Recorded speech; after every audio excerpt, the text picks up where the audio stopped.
Kamusta sa inyong lahat at maligayang pagdating sa ating munting silid kung saan libre lang ang matuto. Sa video na ito ay pag-uusapan natin ang tungkol sa kaakit-akit na mundo ng paleontology at ang tungkol sa isang pagtuklas na gumimbal sa ating pangunawa sa mga sinaunang uri ng ibon na dinosaur. Bago tayo magsimula, huwag kalimutang pindutin ang subscribe button at i-ring ang notification bell para hindi mo makaligtaan ang mga kapanapanabik na science discoveries.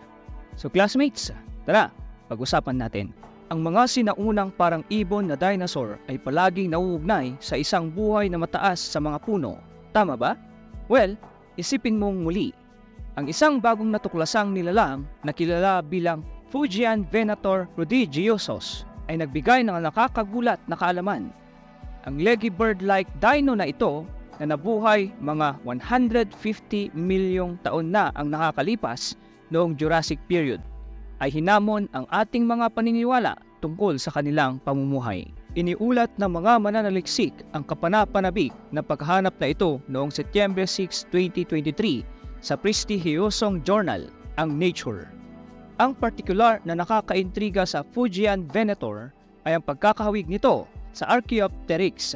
Gayunpaman, mayroong isang makabuluhang twist sa kwentong ito na nagpapahiwalay sa Fujian Venator, ang napakahabang mga binti nito.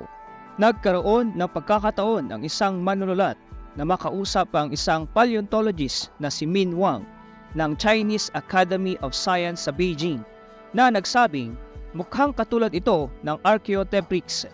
Maliban sa mga binti, ang Fujian Venator ay mayroong talagang mahabang mga binti. Ang natatanging tampok na ito ay nagdulot ng malaking kasabikan sa scientific community.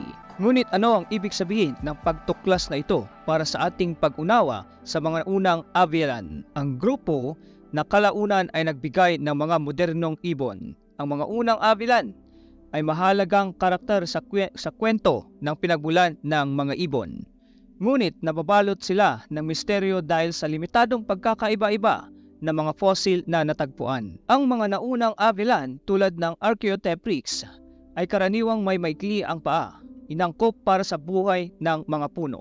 Ang avialan ay isang hayop na kabilang sa clade Avialae, kabilang ang lahat ng mga ibon at isang pamilya ng mga kamag-anak na dinosaur. Gayunpaman, hinamon ng Fujian Venator ang ideyang ito.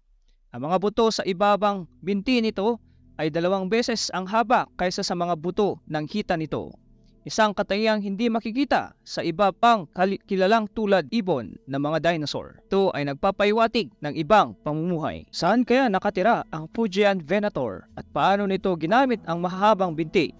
Ang sagot ay dahil sa kapaligirang ginagalawan nito. Ang mga fossilized na labi nito ay natagpuan sa gitna ng mudstones at shales na ngayon ay ang Timog Silangang China. Sinasabi nito sa atin na ang Fujian Venator ay malamang na nakatira sa isang swamp-like setting. Ayon kay Min Wang, malamang na sumusugod ito sa kanyang biktima tulad ng mga ostrich ngayon o kayang tumawid sa tubig tulad ng isang primitive crane. Hinahamon nito ang paniniwalang ang mga unang avialan ay mga naninirahan lamang sa puno. Tulad ng sinabi ni Wang, hindi ito ang buong katotohanan. At ayun na nga classmates, binago ng pagkatuklas sa Fujian Venator ang pagkaunawa sa mga maagang tulad ng ibon na dinosaur na ang mahabang binti nito ay nagmumungkahi ng ibang pamumuhay kaysa sa naisip natin noon. Ang mas kapanapanabik ay ang pagbibigay liwanag sa mahiwagang mga unang avialan, ang malalayong ninuno ng mga ibon ngayon.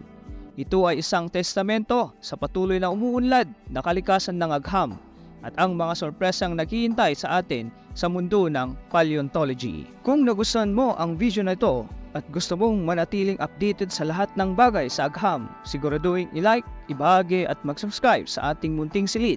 At huwag kalimutang iwanan ang iyong mga salubin sa comment section. Hanggang sa susunod, patuloy na tuklasin ang mga kababalaghan ng ating mundo.